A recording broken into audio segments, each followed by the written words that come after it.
So today we're going to go through the method of solving exact differential equations, and they look like this. They look like this, focus. It's going to look like this.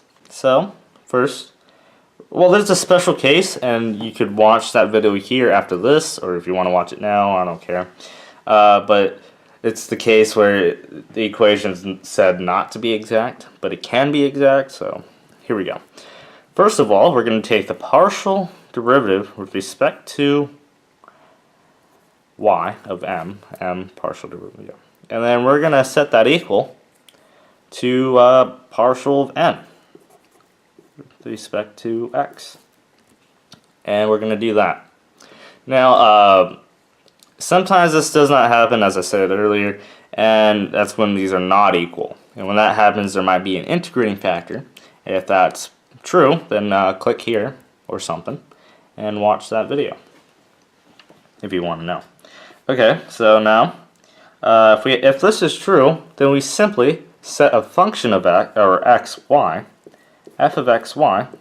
We set a function f of xy that equals this. It might look a little scary, but that's what it equals. Now, don't ask me why it's this. Just believe it. All right, just believe it. It's too much of a proof to go through.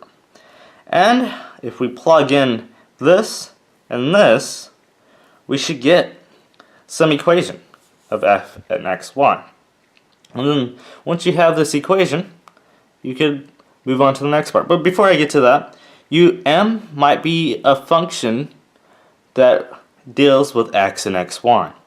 So what you do is treat y as a constant. It's like doing partial derivatives with respect to x, but instead of taking the derivative, you do the integral. So I'm going to do a very brief example. So let's say we have x squared plus y squared dx. Say this was in there. And if that's true, then all you do is treat y squared as a constant. So all you have to do is do your regular integration with x squared, and then you do this. You just add an x because this is just a constant. So that's just a little side note.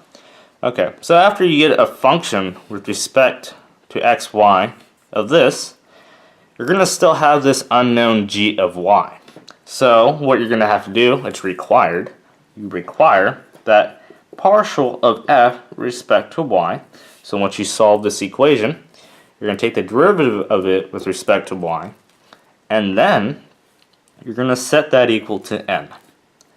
And what that should do is give you some equation. I'm going to say little f of xy plus g of y. I guess I'm calling this f of xy. That's what I'm saying. Once you do the integrating, you get some function of x and y such that you get little f of x and y plus g of y equals f of xy. These two should be equal such that you get some other function. Now this is getting a little hectic. You might need an example that is only of y. Alright. Or this might be on this side. I don't know. It depends on the problem. But like you should get a term, two terms that are similar that cancel out all the x's. So you get something that looks like this. Actually, I forgot there's a g prime. You should get something like this. And once you get that, all you do is take your regular integral and find g of y. You should be able to find g of y. And once you find g of y, you simply plug back into this equation. And once you do that, you get this again, right? You get some function, blah, blah, blah. And once you do that, then you have your general solution. So let's say, I'm just going to write this out. I'm just going to say, for example, f of xy equals 1/3 x cubed plus y squared x plus y. I'm going to say that's our general solution. All you have to, or almost general solution. The general solution is simply you take this part, ignore this f of x, y, and set it equal to some constant, such that you get this.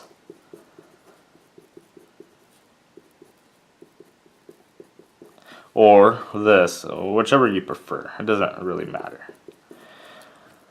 It's kind of hard to just talk through it, but there's a whole. If you follow this procedure, you can solve an exact differential equation. That's relatively simple, and you could do this, and it will work every time. And if something messes up on each of these steps, like this is not a function of y, then you messed up somewhere. As long as this statement is true, all this will work out. All these steps will work out, no matter what. So it is your responsibility to do all these steps correctly and precisely, such that you find a general solution, such as this. Alright, so there'll be an example. Click right here, and you could see how to solve that problem. Alright, so that'll be it for today. If you have any homework questions, hit me up in the comment section down below. Email me, whatever you want to do, whatever your form of communication you prefer. And if you have a homework question, I'll do it hopefully before your homework's due, such that you don't be confused and don't lose credit. Alright, I'm going to be branching up to physics videos pretty soon. I'm just doing differential equations because I just finished my course in differential equations, and I think I understand it pretty well, such that I can tutor it. And I'll do regular calculus videos pretty soon, so forth. Okay, I'll see you next time.